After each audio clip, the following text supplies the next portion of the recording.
Star Wars, best place for below average Star Wars.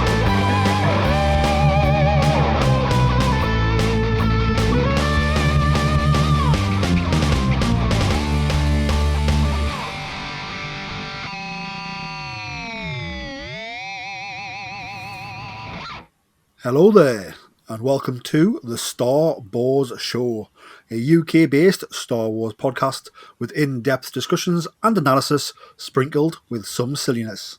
I am the Geordie Jedi Pete. And I am Jason Hondo Ling.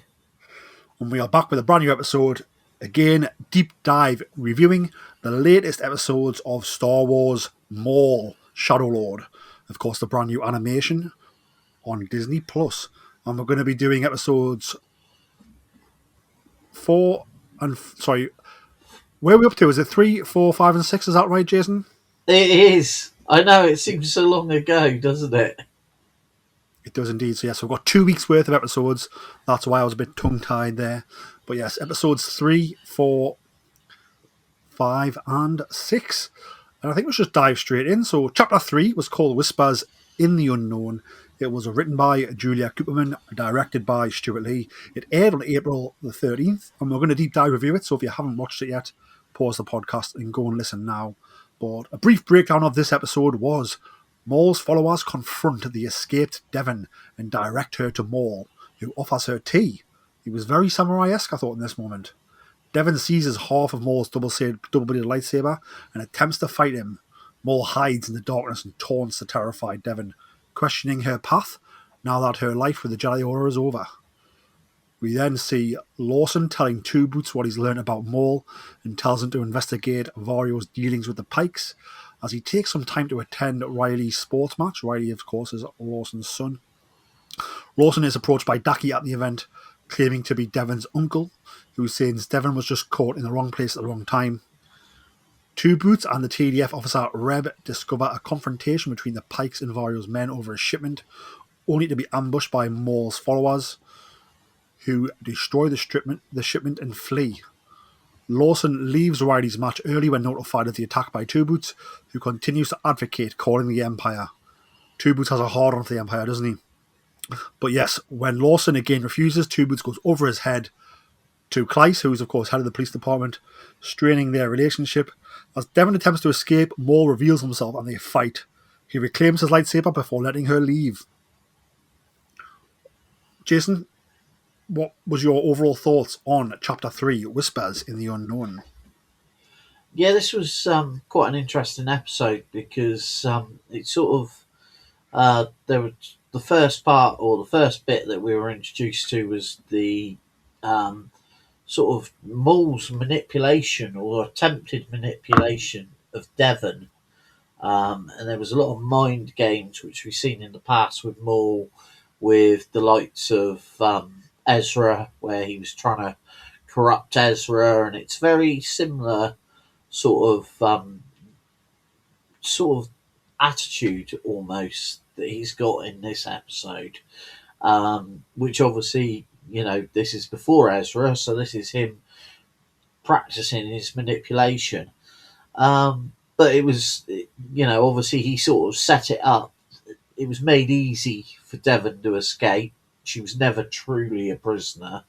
And obviously he teased by having the lightsaber there ready for her to take, challenging her almost to, you know, attack him, which obviously, you know, being a good Sith, he'd want to do, because we all know that once you get the attack and you want to try and kill, that's when your instincts for the dark side come out. So that was interesting, but then there was also the positioning of Lawson with Two Boots, which I found quite interesting as well, in the fact that Two Boots was very pro, like any droid, doing it by the book. You know, the Empire's now in charge of the galaxy, so rather than go to the Jedi like we would in the past, we've got to go to the Empire.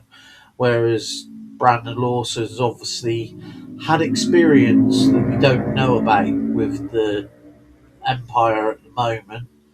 and was ready, doesn't want to get the Empire involved. We don't sort of really know why he doesn't want the Empire involved, and what his knowledge is. So that was cool, and obviously at the same time, we've got Daki um, finally making his presence known to Lawson, although obviously I think Lawson's known that he's been about in the background for quite a while, which again led the episode on. We were seeing that Daki's now trying to get Lawson to help him. But yeah, and then obviously there's the whole story with the Pikes, which is all right. Always a bit of fun with the Pikes being involved again, and obviously this whole shipment thing going ahead, where Maul's now starting to work as this crime boss. It is indeed. There's almost like three things going on in this episode, if I split into like three areas. We have Maul, who's sort of doing two things here. Obviously, you have Maul and his followers, who are obviously trying to manipulate the Pikes and the Pike situation. That is using Vario's men as well. And that is like the crime syndicate side, where he's trying to take control of the syndicates stealthily without the Empire or the government knowing. And that is taking place here as we see, the Pikes confront Vario's men, and then, as we know, Maul's followers pop up and take action here. We also have Maul trying to get an apprentice, which is the second part of his plan. So I think this whole series, his plan is part one is to take control of the syndicates, and then so that's part one, and then part two is to get an apprentice. It's only with the apprentice does he feel he can take on Palpatine one-on-one, I suppose. Well, wouldn't we want to be two-on-one, I suppose. And yeah, both are moving quite nicely here. So obviously, we see the way his men take care of Vario's men and the Pikes. And we see the way Maul, I'm going to use the word fights, but he doesn't really, he's manipulating Devon. I think, like you did say, Jace, I think, he's hiding in the shadows, he's feeding into our brain, he's saying things. He pops it now and again, he's fighting one-handed, almost just blocking our shots. He's very much letting us attack. And he's got no worries about that. He's just trying to manipulate her and put thoughts in her head. And then when she flees, he calls his lightsaber back, almost like, well, I'm going to need that back if you're going to go. Again, it's almost like he's playing with her, trying to be a friend.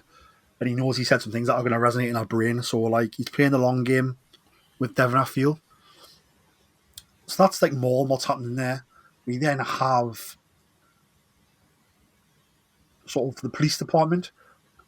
So as we know, Lawson's sort of, trying to do it his way, doesn't want to include the Empire because he knows the Empire are bad. He's probably heard stories. We know his ex-wife is part of the Empire as well.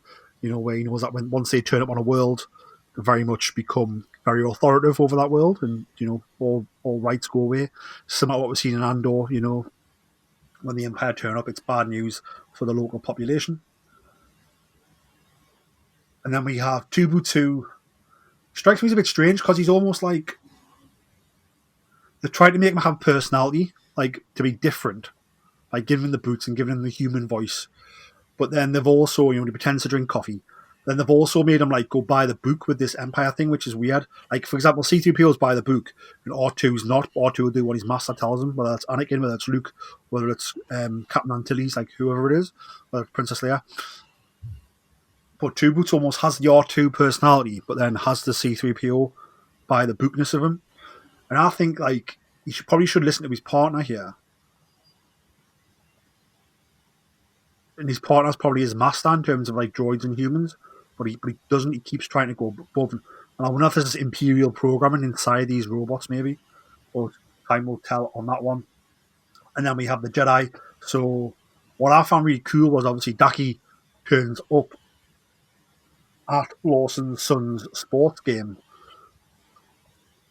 It is there to sort of get him to help him get Devon back. And after the call comes through out the Pikes getting attacked over the shipment with Vario's men and Maul's men, we have Lawson like leave his son. So Lawson leaves his son and that's the opposite of what Daki's trying to do. Daki's trying to get back to his, not his daughter, but you could say Jedi Masters and Padawans do have a father-child relationship at times, certainly when they're younger. So I don't know. I don't know if you've got any thoughts on any of that I've just said, Jace. Yeah, obviously, the Daki sort of thing. There's a there's a real bond that we're seeing show throughout this. And Daki is clearly a very responsible master, which is obviously what makes a good Jedi master and a good trainer of Padawans. And yet, I think as well, like you say, Brander's trying to be a good father, but also I think he rushes away because he definitely wants to keep his son away from what potentially could be a very dangerous situation. And seeing it, obviously, we're getting to know through the episodes the relationship between Brander and his son. And obviously, there's this clear, his son's obviously got these two people with his mother, who's clearly very imperial minded, and then obviously Brander, who can see the Empire for what it is. And I think that's going to play out quite nicely over the next few episodes. It certainly is. Moving on to chapter 4, Pride and Vengeance. So this was also released on April 13th. So this was, like I said, we almost get 2 episodes together every week, and they sort of pair to each other very well. And I think this one, chapter 4, does pair very well with chapter 3. Pride and Vengeance. It is written by Amanda Rose Munoz, and it's directed by Nathaniel Villanueva. And again, just a brief outline. So after the events of the previous episode, Vario visits Krim's stronghold. So Krim is, of course, the sort of leader of this Pike Syndicate. So Vario visits Krim's stronghold on Obadiah and secretly brings Maul, who kills Krim. Pike Captain Colt is made the new leader of the Pike Syndicate and agrees to be loyal to Maul. So again, we're setting up that Maul's going to be controlling the Pikes from the shadows. So all intents and purposes, it is this Colt who is the leader, but it's Maul pulling the strings. Maul is the puppet master of the Pike Syndicate now. On Janax, Devin reunites with Daki and convinces him to help Lawson defeat Maul. Daki sends a location of Maul's hideout to Lawson, and Klyce approves a raid. Two Boots insists that they are not equipped for this and goes to call the Empire, forcing Lawson to deactivate him. Maul and his followers are waiting for Lawson and his squad, and Maul offers to protect Janax from the Empire if Lawson agrees to leave them be. Lawson refuses, and a firefight breaks out. Daki and Devin arrive and duel Maul, but he overpowers them both despite Daki damaging one of his cybernetic legs. Maul and his followers retreat as Klyce arrives with reinforcements. Lawson finds Daki and Devin and realizes they are Jedi. He tells them to flee before the reinforcements see them. Lawson is soon reunited with Two Boots, who called the Empire after being reactivated. And this episode ends with the arrival of an Imperial Star Destroyer over the entire city of Janax in a very worrying but poetic image.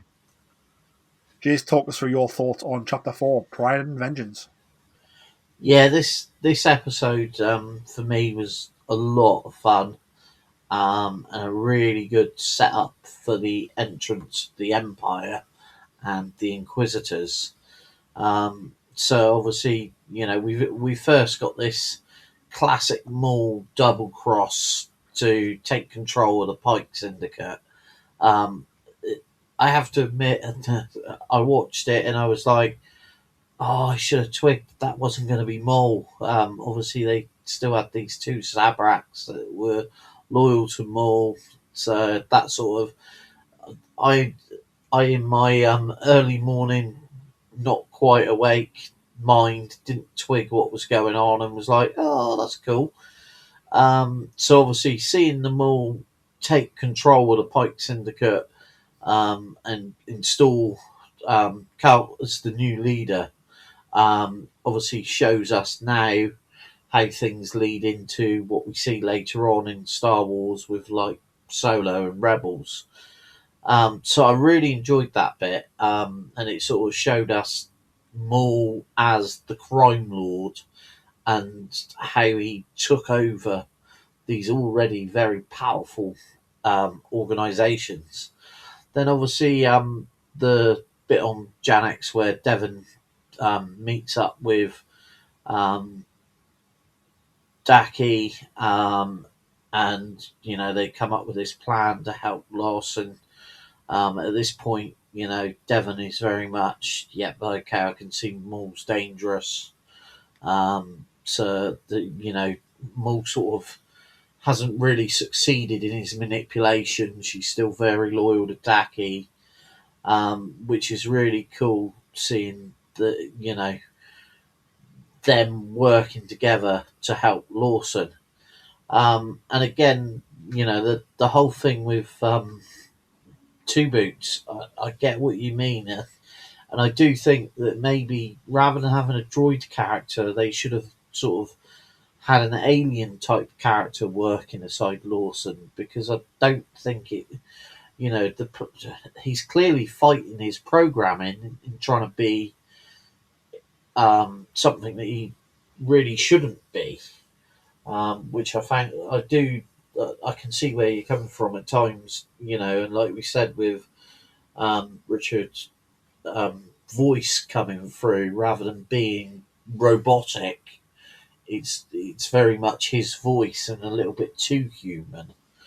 So yeah, it's strange that sort of setup that they've gone for in this.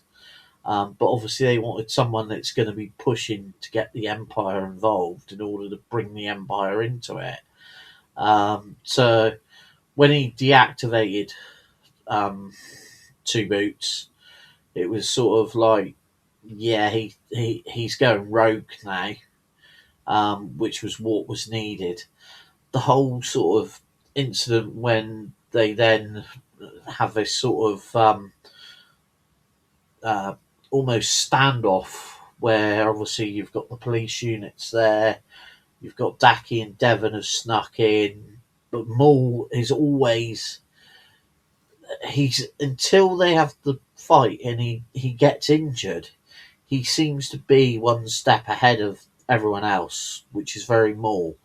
And we sort of see from the fact that Daki manages to inflict this injury, admittedly to probably the one thing that causes more weakness still is his robotic legs, because they're robotic. He hasn't got full control. They're a mechanical appendage, which is his weakness that was inflicted by Obi-Wan. So then obviously he's put off foot sort of thing once he's injured, which is then Daki and Devon sort of get the chance to get ahead, but obviously everyone gets overpowered.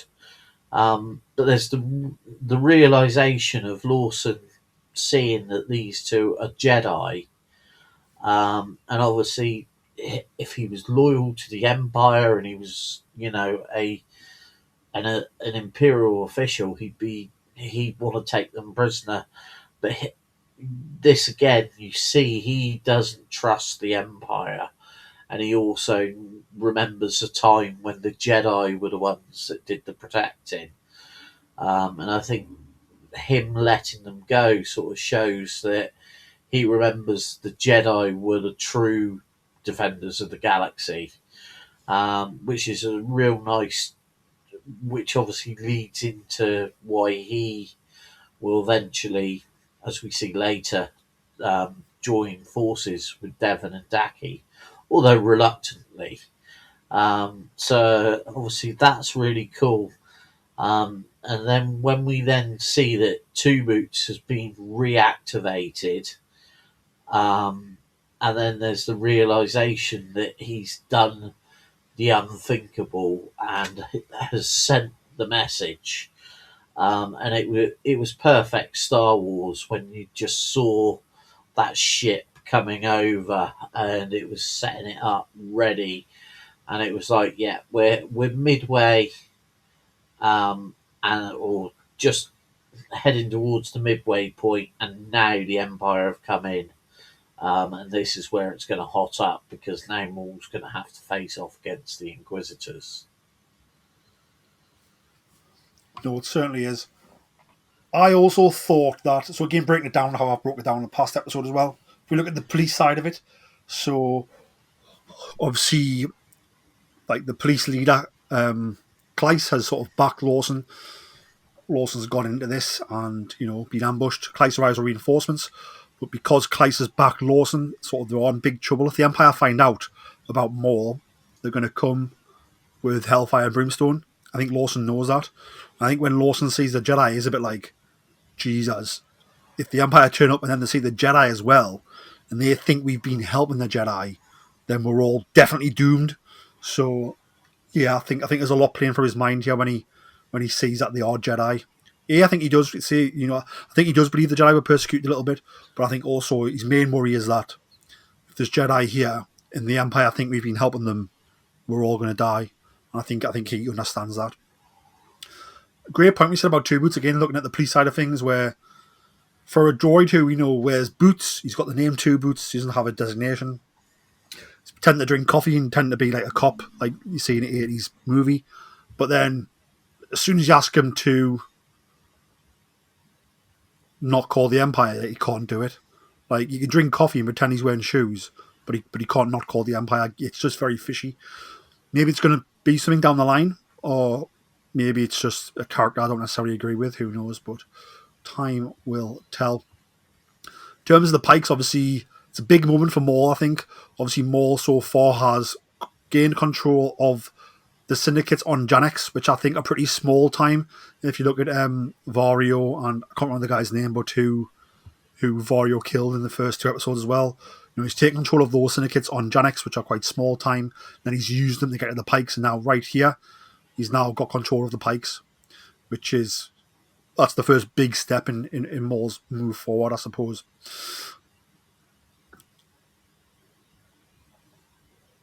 So in terms of ticking boxes, he's now got control of one of the big syndicates outside of Janex, like one of the big syndicates in the galaxy as a whole, especially in terms of spice. He has the Pikes tick, and then obviously he is confronted by the Jedi here, and again, while he overpowers them, he doesn't get a chance to kill them. There's one moment where he maybe is going to get Daki, but then Devon turns up. But if Maul was a bit faster, maybe he could have got there. But I think, in my mind, I think Maul knows if he kills Daki, then Devon's definitely not going to join him. So he needs to keep them both alive to keep planting the seed to where Devon's going to see his point of view, which obviously happens later on in the series. I love the way Daki does kick in one of his electronic legs, cybernetic legs.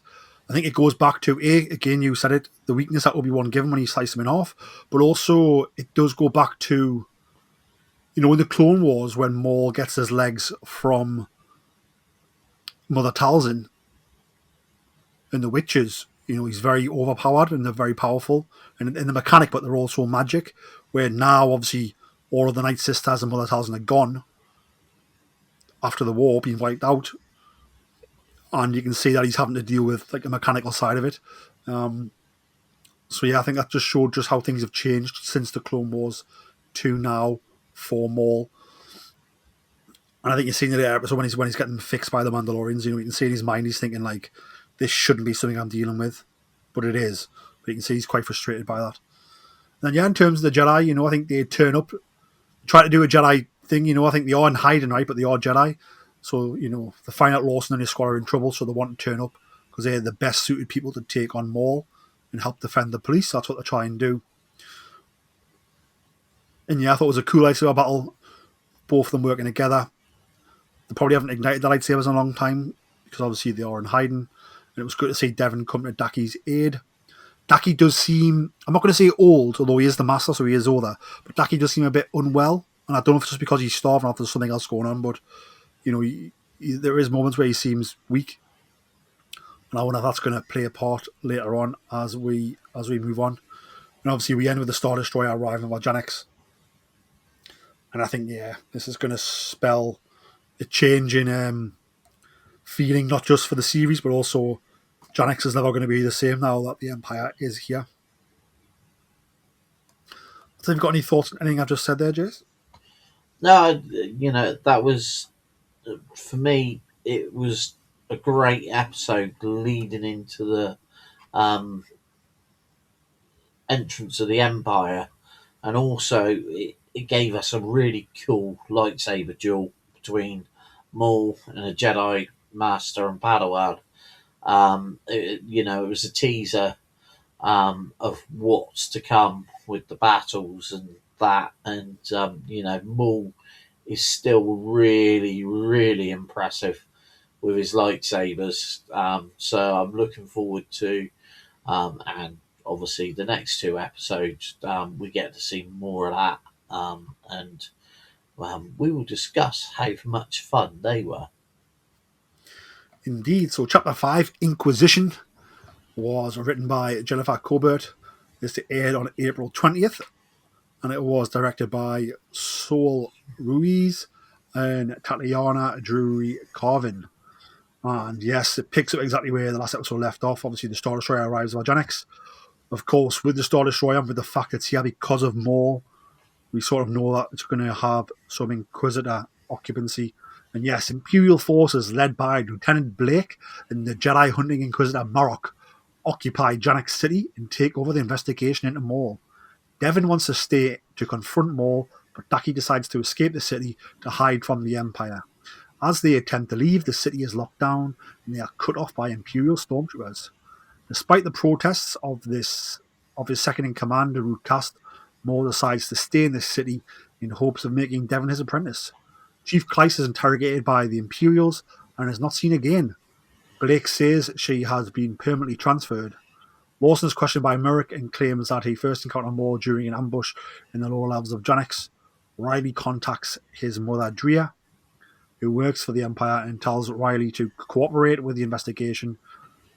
Also tries to tell his father to cooperate with the investigation. He attempts to visit Lawson in the precinct and is turned away by Two Boots. Marek investigates the scene of the firefight and sees evidence of Maul's duel with Daki and Devon. Blake allows Lawson to leave the precinct and he comes home to find Devon and Daki seeking refuge with Riley. Again, Jace, take us through your thoughts of Chapter 5, Inquisition. Yeah, this episode had quite a few bits to it that really build the story further. Obviously, we got the arrival of the Imperials, and the shuttles landing, and the stormtroopers coming out, and everything anyone would ever dread with the Imperials turning up, and the arrival of this Lieutenant Blake. I There's something about the animation for the character of Lieutenant Blake that just felt a bit off with me, and the look of the character. But I suppose he's just a standard Imperial, sort of doing the will of the Empire. They've obviously made him look quite devious and stern looking. But yeah, I wasn't quite taken, and I've watched it a couple of times, and I was like, yeah, it doesn't sort of fit for me. But that's just personal preference, probably. But obviously, seeing Marek, a character that we've previously seen in Ahsoka, where everyone assumed he was going to be someone he wasn't, and then he turned out to be like this zombie. So obviously, this is Marek pre-zombie, so to speak, and he's clearly a very, very good Inquisitor, very well respected. So seeing him arrive, and obviously Devon and Daki, Daki clearly knows they're in big trouble and wants to get out of the city before the Empire have it locked down. But it's pretty obvious that they're not going to, and we see the trying to do the mind tricks on the Imperials, which we've seen so many times. But this one really did fail quite dramatically, and obviously we see that Devon and Daki are going to have to go on the run, quite quickly. The it was interesting with Rookcast. Rookcast was sort of like, yeah, we really shouldn't hang around for this. Whereas Maul's like, no, I want to watch this play out, and this is my chance to claim this apprentice, which is quite a challenge. And obviously, I find it interesting with the arrival, and you sort of alluded to it yourself when you said that Kleiss said that obviously if the Inquisitors thought there was Jedi, then Janix would be in real trouble. And Kleiss actually says it when she says to Larson, when she's going to be interrogated, and she knows, she's the highest ranking officer as it goes. She's going to take the fall for this, even though Lawson volunteers to take the blame. She's like, no, I'm the chief. I'm going to take the blame for this. And she says, it could be worse. They could think we're hiding Jedi, which obviously Lawson knows we are. You can see the look on his face. He's like, yeah, this is where it's going to get really serious. So obviously, it's not surprising that Kleiss mysteriously disappears. And then, that sort of ups the ante then for when we see Lawson go for his interrogation, and you're thinking, yeah, this isn't going to be good. But then it seemed to be, he's questioned by Marek, but he doesn't seem to be. I don't know. I think Marek obviously knows that Lawson's knows more than he's letting on.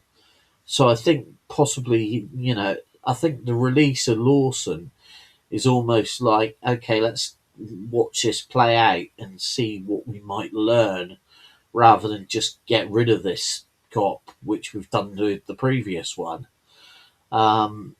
And it was interesting, the interaction Riley with his mother Drea.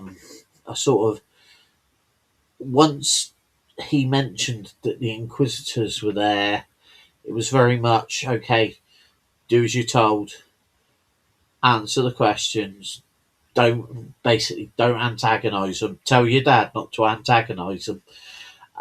So she's clearly, and the way she's called away, I'm wondering, because she says she's actually at work and got to be back at work. It'd be interesting to find, what does she actually do working for the Empire, and how much does she know?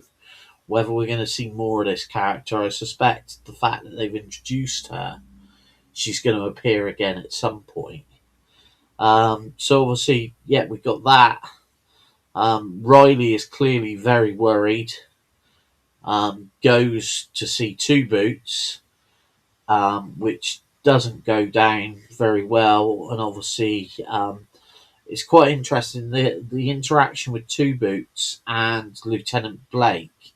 Like you were saying earlier, obviously Two Boots is trying to be something that he's not, and that interaction with Blake sort of made me think, the way Blake picked up on, you shouldn't be wearing boots, take them off, you're a droid, be a droid. It sort of made me think that maybe we're going to see a rebellion similar to what we saw in Solo, and this droid's going to fight back at a later stage and could again act as an aid to Larson once he starts to see the evil with the Empire. So he by the looks of it, he's fighting his programming. And it was quite interesting seeing Marek sort of walk around the scene of the duel and taking in what was happening. That was quite an interesting scene for me, and obviously that's where he started to realise, what was going on here. There wasn't just I think he realised there wasn't just one lightsaber wielding Sith ex Sith Lord, but there was also some Jedi here, and something more went down.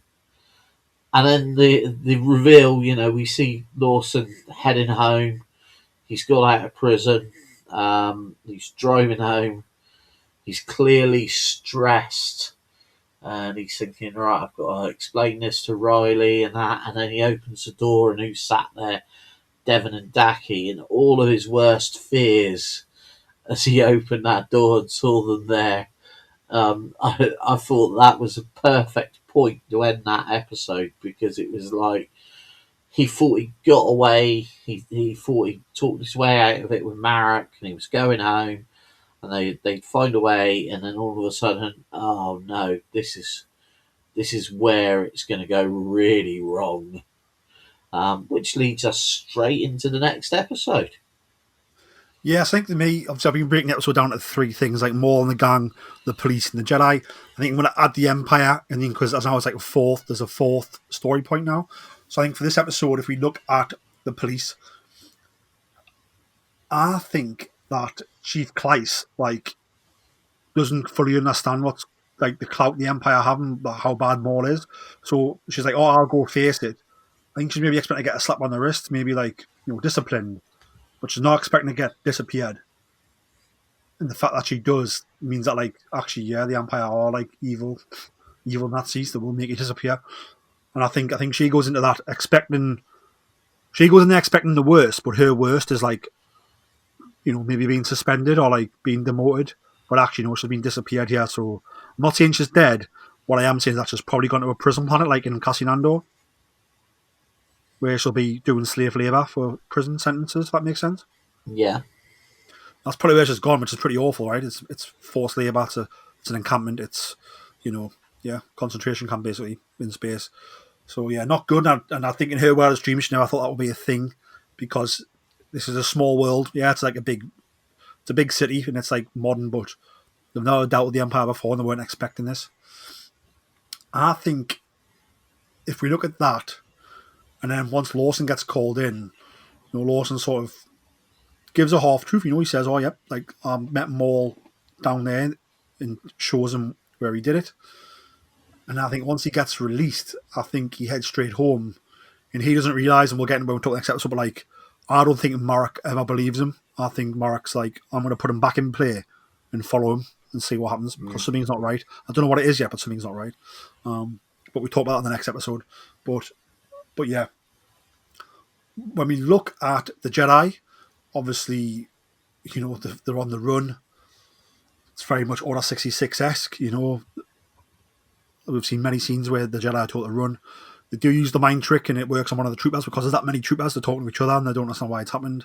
The Jedi are able to use their powers out to sort of evade capture, which was really cool. And they do decide that they're going to have to stay on the planet, but maybe venture into the forests and hide there for a while until Maul's captured and all this comes to a bit of an end. And I think in their minds, they know the Empire will never truly leave Janix now. But I think what they think is that once Maul leaves or Maul gets dealt with, the presence will loosen a little bit, and then they will be able to sneak out. But until that time, they do need to hide. So I've covered the police, I've covered the Jedi, and I've covered the Empire. So just to cover Maul and the gang, so obviously Maul does not want to leave the planet. Obviously, cause a bit of tension between him and Rook Cast. I think Rook's worried that they're going to get caught. I think obviously Rook understands the history of the Republic and then B, the Empire. The Empire purge of Mandalore. What happens? I think she knows that she's either going to die or she's going to go to jail if she gets caught, for life. So it's a bit want to avoid that. Obviously, she's Maul's lieutenant through and through, so she's not going to leave him. But she does very much not agree with his choice, but then still chooses to follow his orders, which I thought was very admirable of her. And she does seem loyal currently to Maul, which is pretty good. And then it's Maul's probably should he leave the planet? Maybe, but because in the previous episode he's ticked off the pikes, he's got those in his pocket now, and he's so close to getting Devon. I think Maul sees it as I can't leave because I'm so close to achieving what I need to get us to the next step, to getting my revenge against Sidious. And I think that's what he's driven by, and that's why he's remaining here. I think if you go straight in the next episode, I think before we dive into it, but obviously like the Empire and Marok turn up right at Lawson's apartment and find the Jedi. So I think what was awesome was when Lawson gives Marok the location of where Maul was. Marok goes in, investigates, and he's very much. I don't know if you play Jedi Fallen Order, but with Cal Kestis, you can like force sense certain areas, and it tells you it's like a Jedi ability. Not all Jedi's have it, but certain Jedi do. So you can touch things, or you can be places where certain things have been, and you can sort of sense events that happened like last week or even centuries ago, right? And Marok sort of does this when he's walking through. He's touching, he can see where lightsabers have clashed with the walls, and he's feeling them. And they're playing the lightsaber sound effect as if that's what Marok's sensing when he's touching it. I'm not saying he thinks it's Jedi at this point. I think he knows that Maul was here, and there's been a lightsaber duel. And could that be Jedi? Yes, it could be. But either way, it needs investigating. And I think that's when you don't say it happened, but I think that's the point where he makes the call to Blake. Tells Lieutenant Blake, right, let Lawson go, tell him it's all good, but we're going to follow him because something's not right yet. It's not just Maul, there's more than this. So put him back in play and let's follow him and see what he leads us to. And obviously, Lawson leads them right to the Jedi. I know what you mean about Lieutenant Blake. I think he had like quite a blotchy face. I think it was like very well done artistically. But I think it was to make him look like that maybe he's a bit sinister. He doesn't see much sunlight maybe. Was the only thing I could really think of in that moment. But yes, Chapter 6, Night of the 100. So this was the second episode that aired on April 20th. So it is full companion to what happened in Chapter 5. But yes, Chapter 6, Night of the 100, written by Christopher Yost and directed by Stuart Lee.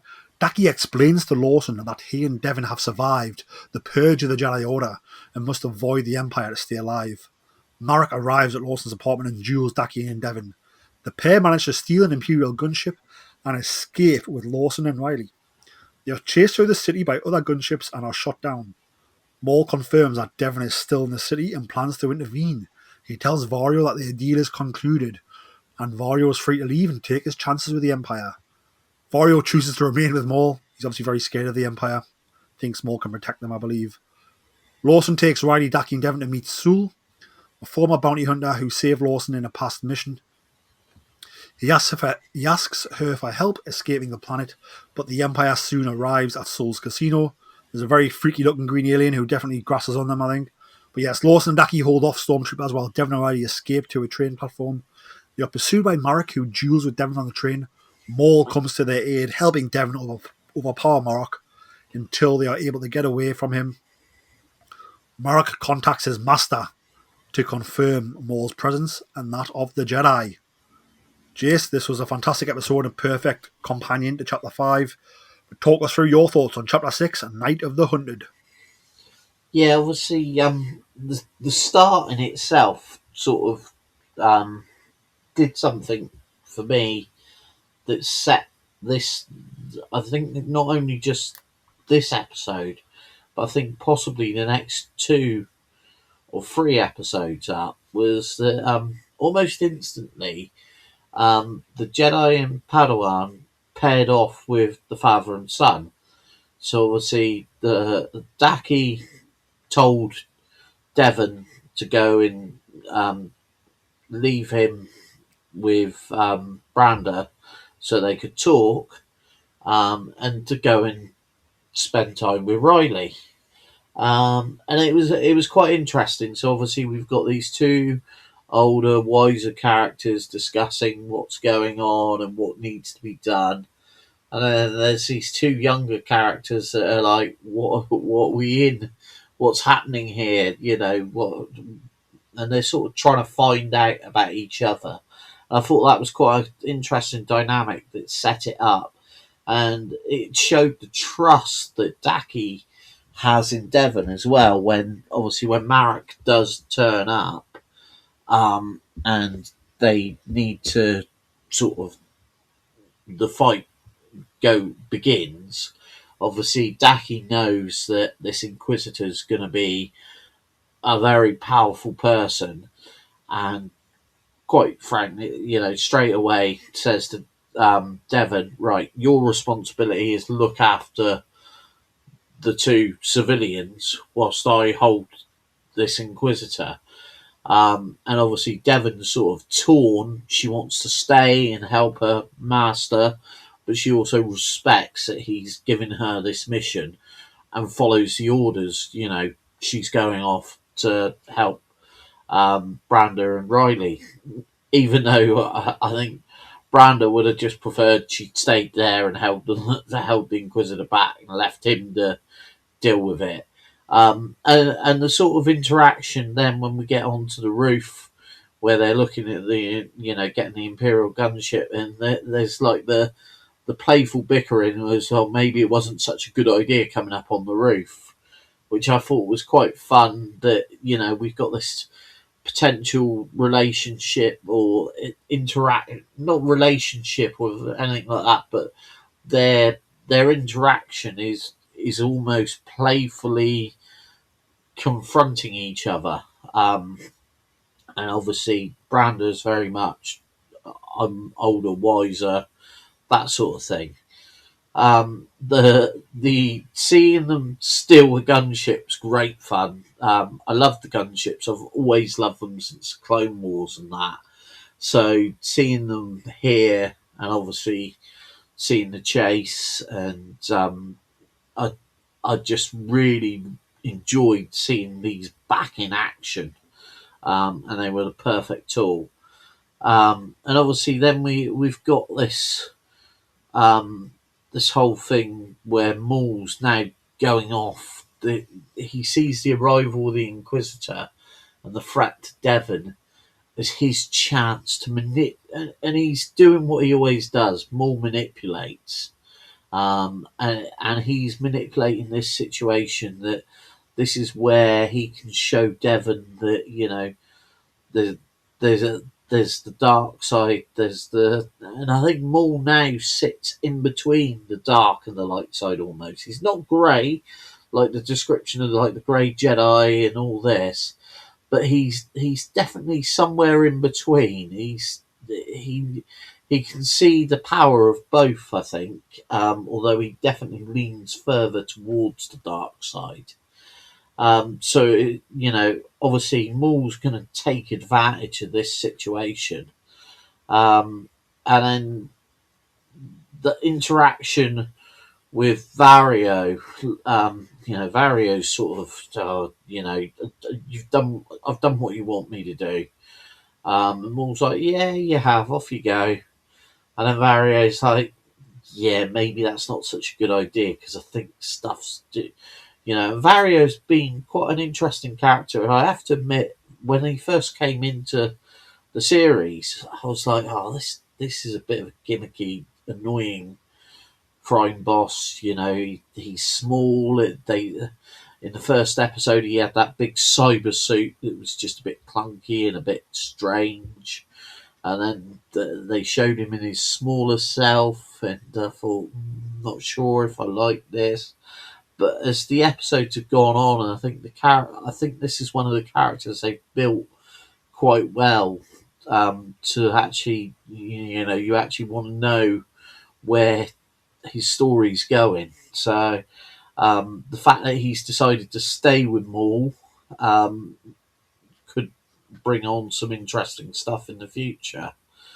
And yeah, obviously, Brandon Lawson sort of, we know he's got this relationship with Soul, that he thinks, right, I need help.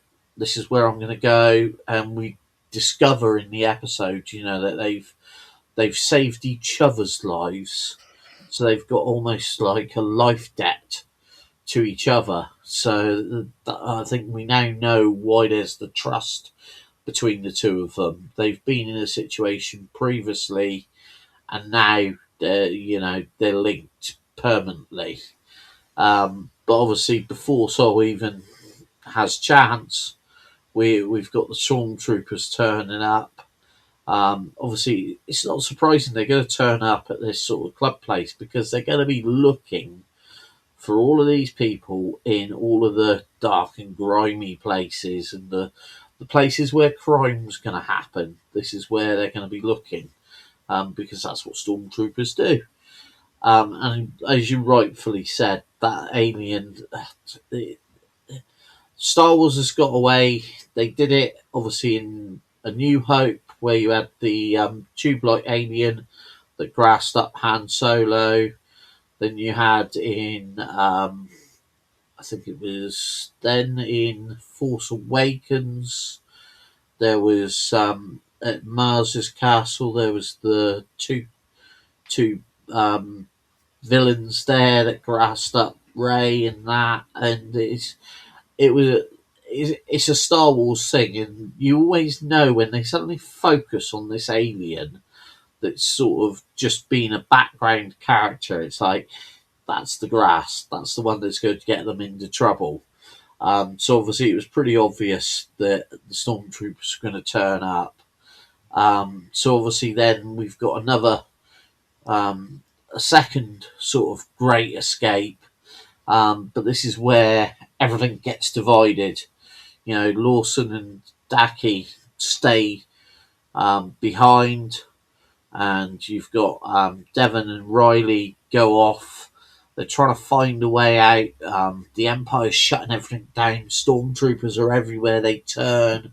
So we got this whole thing, and by this time we still haven't seen Marek. And then they get to the train platform, and then there's the arrival of Marek, and it's like wow. And I like the way that this sort of is broken up into two sections, where obviously Marek's attacking Devon, knows that she knows where Maul is, and is where's Maul? Maul's, you know, and the duel Devon puts up, even on her own at this point, is putting up a fight against this Inquisitor.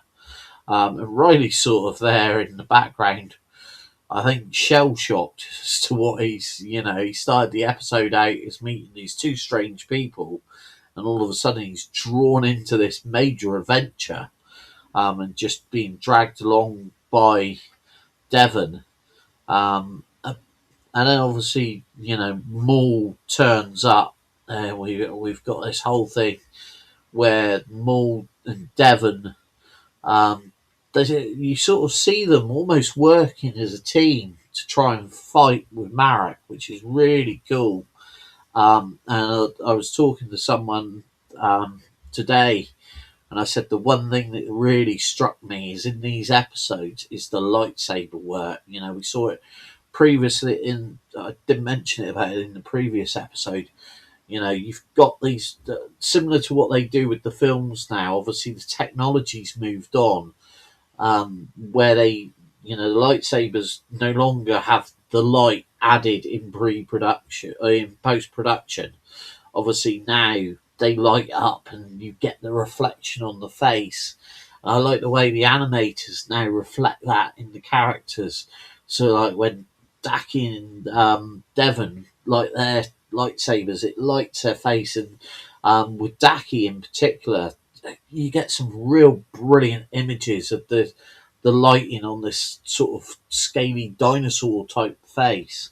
And I think that's a real, you know, they really have picked up the ball with the animation on this. You know, the way it went from Clone Wars to Rebels, and then you could see the improvement in the final season of Clone Wars again, and then Bad Batch again. The animation was really good, but I think with this, it's, and also when we see later on with Maul and his face and the way he's lit and that, it's cinematic now. It's not just a cartoon. It's not just drawing. There's real thought goes into the lighting and everything, just as you would with a film. And I think this is really showing in these episodes. And obviously the duel then, I like the way at one point Devon loses her lightsaber, and you're thinking, oh, you know, you go suddenly see the fall, and sure enough, you know, they retrieve the lightsaber, because obviously the Jedi, it's the worst thing a Jedi can do is lose their lightsaber. It's sacrilege. So, but I noticed that they sort of, I knew what was going to happen. That's the one thing. This episode at the end, I knew that someone was going to cut the link and Marek was going to be stranded, and they were going to escape. But I wasn't sure who was going to be the one that would think, right, I'm going to cut the traders apart. So when it happened, I knew it was going to happen.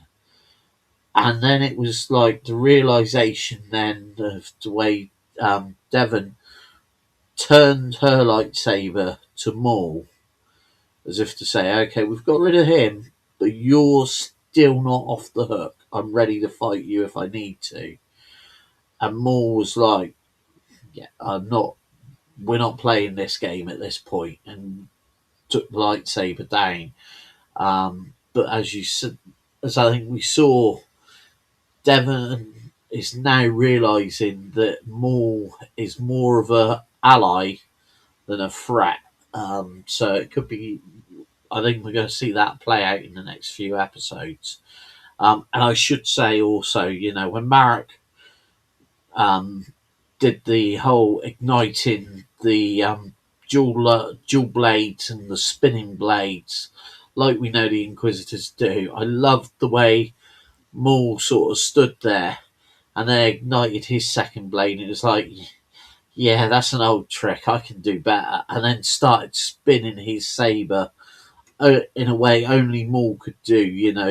What Marek's doing is sort of his blade spins because that's what his blade does.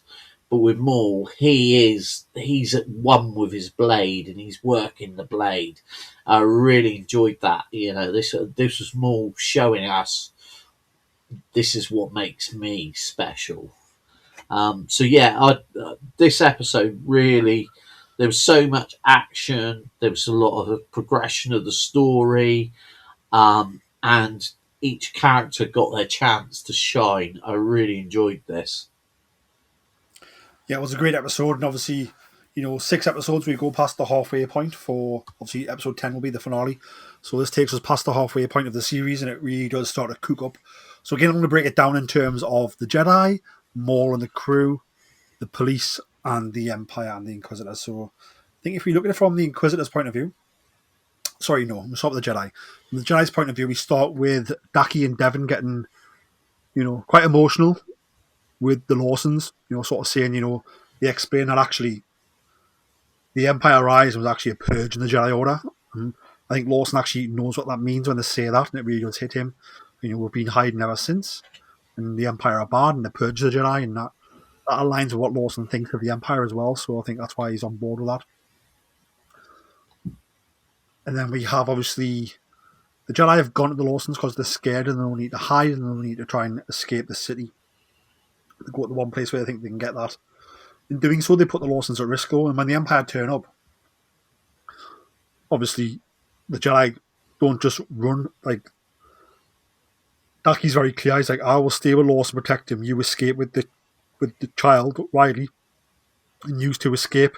So the Jedi being Jedi here, and they're being quite selfless and trying to protect these two people who they were asking for help, which was really cool. They don't just run on their own, they run with these two and try to escape and save their lives, which is a very Jedi thing to do, even in the fear of dealing with the Inquisitors. I think what you're saying is bang on. I think, when it comes to that duel between Marok and Devon's really great in the duel. And I think, Devon doesn't really have any conflicting feelings about Marok. It's a case of like, no, like, he's came with us, he needs to go down. But Maul arrives and helps her. And again, I love how Devon has the sense to cut the train in half. And then, Maul deactivates his lightsaber, like you said, which allows then she to do it. And again, it's Maul being like, well, no, like, I'm going to deactivate this. Like, we're fought together for the first time. And this is what I want, so I want to manipulate it even more. I think if you look at it from the police point of view, I suppose it's no longer the police, it's now just the Lawsons, right? Because they're on their own, they're segregated from the police. Obviously, as soon as, Lawson's played right into Marok's hands and the Empire's hands, he's led the Empire to these two Jedi. And I think he feels a little bit responsible for that, and that's why he's trying to help them as well. I think it was, I wouldn't say nice for him, but I think he realizes they're in a pickle. And I think not only does he know he needs to help the Jedi, but he also knows that helping the Jedi is maybe his best chance of surviving himself, like being aligned with the Jedi. I think he knows now there's no going back. Like the Empire here, they took control of the police department, they took control of the city.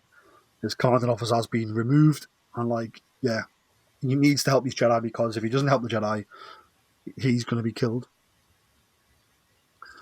Looking from a Maul point of view, I think he gets to deal with an Inquisitor, which is obviously not what he wants. He doesn't want to deal with the Empire, and he doesn't want to deal with the Inquisitors. He just wants to get his criminal syndicate set up, and he wants to get an apprentice. That's the two main things he wants, and he's nearly got them right. But the Empire have turned up, so he chooses to stay. And he takes the fight to Marok, and between him and Devon, they're able to not defeat Marok, but they're able to escape Marok. And I think in this moment, Maul sort of realizes that I'm one step closer to turning Devon, which is good. But Marok has fled, and we had one Inquisitor, but now there's me and Jedi here. Is there going to be more? Which again then takes me to the Imperial side of things. So again, I think Marok and Lieutenant Blake played a blinder. They released Lawson knowing that he would lead them to something, and he's led them to the Jedi. They're there straight away. They burn the apartment down. They're taking no prisoners here in this chase. And I think what I found really interesting was obviously Marek is sort of defeated because of Devon's brains to slice the train in half. Obviously, we see Marek talking to who he believed to be Palpatine or Lord Sidious. Obviously, we can't quite tell. I imagine we'll get that in Chapter 7 when it airs next week. But I think in that, when he's contacting whoever he's contacting on Coruscant, so it's either the Emperor, Vader, or the Grand Inquisitor, right? But it's probably Palpatine, I think, at this stage. And I think as soon as he says there's Jedi here as well, it's going to be like, right, well, you need another Inquisitor, because it's one Inquisitor for Maul, and then one Inquisitor for these two Jedi. And that's when we're going to see the Crow-like Inquisitor arrive, who I believe is the first brother. I could have got that wrong. There's many brothers and sisters, but I think it's the first brother. And yes, I think it leaves it with Marok sort of saying, well, yeah, like, there's Maul and Jedi teaming together here, so, like, send me another Inquisitor, and we'll get this job done. And that's when things are going to become even harder for the Jedi and for Maul. Obviously, I love how obviously the Empire is still in its infancy, I suppose, in this stage. It's still using the the Republic gunships, from the Clone Wars era, and they call them Imperial gunships now, but it's the same vehicle. The same with the shuttles that the troops arrive on. I noticed it was the shuttles from the Clone War era as well. Although the Star Destroyer is very much an Imperial Star Destroyer, the Star Destroyer is not a Venator class Republic cruiser. So, some things are starting to change and the Empire is starting to turn into what we know it as in the original trilogy, but there's still some aspects of it that aren't. The same with these sort of like Phase 1 Stormtroopers, they are Stormtroopers now, as we've seen in the Bad Batch, but, they're not that, that iconic Imperial look that we get in the original trilogy yet. Any thoughts on anything I just said, Jason? Yeah, I'd forgot to mention, that bit that's quite interesting with Marek at the end. I like the way they've left it, for you to sort of, or they're teasing that there's going to be a reveal as to who Marek's master is. Although, to me, it looks like a hooded figure. So I'm thinking like you, Palpatine or Sidious. And I thought, well, they could have ended this with Sidious giving instructions. I like that it was Marek's voice that ended the episode. So Sidious hasn't really come into this yet, although there's definitely his presence there. I've heard people talk about, could we see Vader?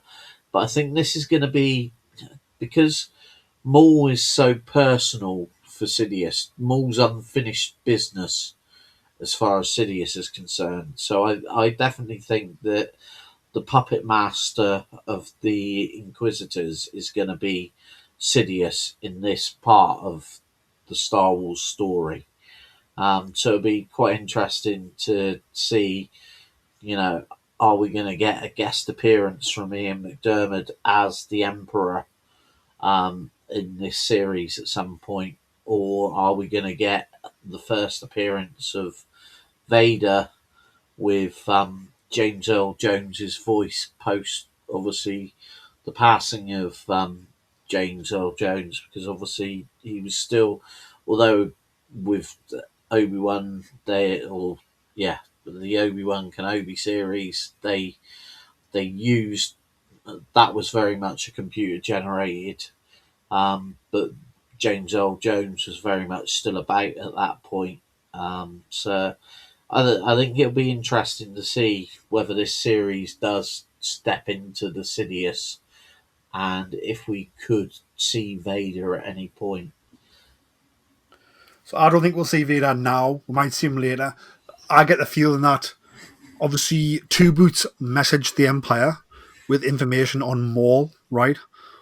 So I think when that's reached Coruscant, like Palpatine is very much, Maul is Yeah, his mistake or he's his loose thread that he's never dealt yeah, with. So I think, as you said, it's personal to Sidious. So Sidious wants Maul dealt with because it's the loose thread that Sidious never wrapped up. I think Sidious probably doesn't want Vader dealing with Maul because he doesn't want Maul and Vader getting together. He doesn't want Maul getting in Vader's head. And I think at this point, Vader's probably maybe still could be corruptible a little bit to maybe the light side. Maybe, I don't know. So I think he wants to avoid Vader and Maul being together at this point, and I think he wants to tie Maul up without it being a big deal to Vader or the rest of the Empire. So obviously Marok's gone, and then Marok's going to feed back directly to Sidious, not to the Grand Inquisitor and not to Vader. I think he's directly to Sidious. I think any other case it might go to Vader, but I think because this one was Maul, I think Sidious is dealing with it personally, and I think the next episode starts with that call, and we see Sidious be like, right, yes, we're going to send the Crow Inquisitor. He's coming to help you now. Take care of these dudes. And yes, we will see. And I just think overall for the series so far, I think, we're cooking. We've had one Inquisitor. We've had a couple of lightsaber battles. We've had the Jedi sort of have an uneasy alliance with Maul, not because they want to, or not because they think it's right, but because the Empire's imposed themselves and they've got no other choice but to do that. And we'll see if that rubs off certainly on Devon in the coming episodes. Where do you think we go next between now and the end of the series? I I don't. I'm guessing that it is going to end with a standoff between Maul, Devon, and the Inquisitors, and I'm not sure. It's something I've discussed with someone. I'm not sure what the future holds for Daki. As you said, Daki's starting to look very frail. Don't get me wrong, he's clearly a very, very accomplished Jedi Master. But I do think that we're sort of at the end of Daki's journey, and I'm wondering if that's going to play out. Obviously, we're going to see the fall of Daki, and I reckon that Daki's going to fall to the Inquisitors, which is what is going to be the push to push Devon into the arms, so to speak, of Maul. So I think this series is very much about, Maul getting into the head of Devon, which we're seeing more and more of as these episodes go on. The call to the Oblivion, as you sort of alluded, is that going to be the Emperor saying, okay, we're going to sort this? Or is it a call to, is it Daki's end or something like that?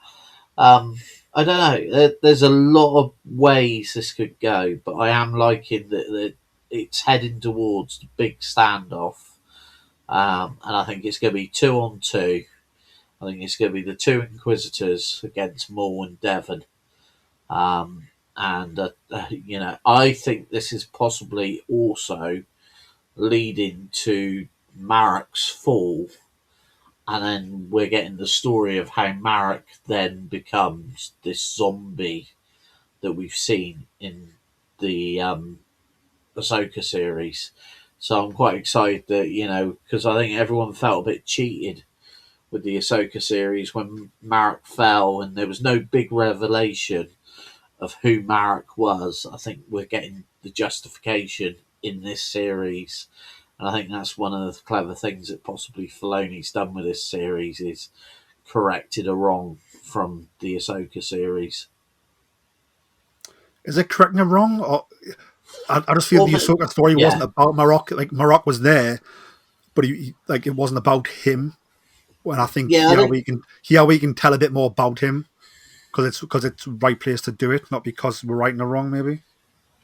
yeah, I just think I know. Obviously, the story wasn't about Marok, but that part of Ahsoka, a lot of people felt that there was more to be told that they wanted to know, and as I say, that's where I think they're using this medium to do that, which is great. And it's great that with the animated series, they can build characters that in previous series have been just small characters that have appeared, and now they get a chance to shine and truly reveal who they are and where they've come from. That's what I mean by right. It's right and the wrong of that character. We're getting the expansion that everyone wanted because when they saw him, it was like, yes, this is a really cool Inquisitor. We want to know more. But obviously, when you've got a 10 episode series, live action, telling the story of Ahsoka, then Marek gets pushed aside. Similarly to what happened with Maul in previous things, obviously, as Sam Witwer said, um, he kept giving suggestions to Dave Filoni, and Filoni said, no, this isn't about Maul's series. And then Dave Filoni said, okay, now we're giving Maul a chance. And I think that's possibly what's happened with Marek as well. This is Marek's chance to shine, and it's really great that we're getting to see these other characters shine. And obviously, as well, with this other Inquisitor, who again has just been a small piece in previous. Hopefully, over the next few episodes, he's going to be introduced, and we're going to get to find out more about that Inquisitor as well. And that is the beauty of what Dave uses the animated series for. We've seen it in Rebels, we've seen it in Clone Wars. Smaller characters like you have Wedge got built on, so there was more to the Wedge character. We found out more about where he came from, and all the different senators that were just bit pieces in the past suddenly get to shine, and that's why I love the animated series. And it's not just animated series. I think Star Wars is it's 50 years old next year. I think take Empire Strikes Back comes out in 1980. We don't, and we get the debut of Boba Fett in 1980. We get Boba Fett's death, or what we think is Boba Fett's death, but we get the Boba Fett question mark in 1983 when he gets eaten by the Sarlacc. And it wasn't until the 2020s, right, where we see Boba Fett and we see how he escaped the Sarlacc pit. So I think sometimes patience is a virtue, and like these things will pay off because it's such a rich and vast galaxy. But we have to be patient, and yes, we're not gonna see Boba Fett escape the Sarlacc in Return of the Jedi. We're gonna see it in the Book of Boba Fett decades later. And it's a bit like, yes, Yeah. we're not going to see Marok's backstory in Ahsoka, but you're going to see it a few years later in this animated series. I think, yeah. Speaking of Wedge, some of the best Wedge character work's been done in the novels in the past 10 years. Wedge was obviously made his debut almost 50 years ago in Star Wars: A New Hope. So I think it's a vast well of characters that can come in and out of play as the decades go by, and I think if they fit, they'll use them. But I think sometimes when they don't fit, like they won't be used, and I think that's good. Sometimes less is more until it is time to pull the trigger. Yeah. I think that brings an end to sort of these reviews. Any closing thoughts on more Shadow Lord so far, Jace, before we wrap things up? Absolutely loving it. Really, really good storytelling, fast pace. Each episode.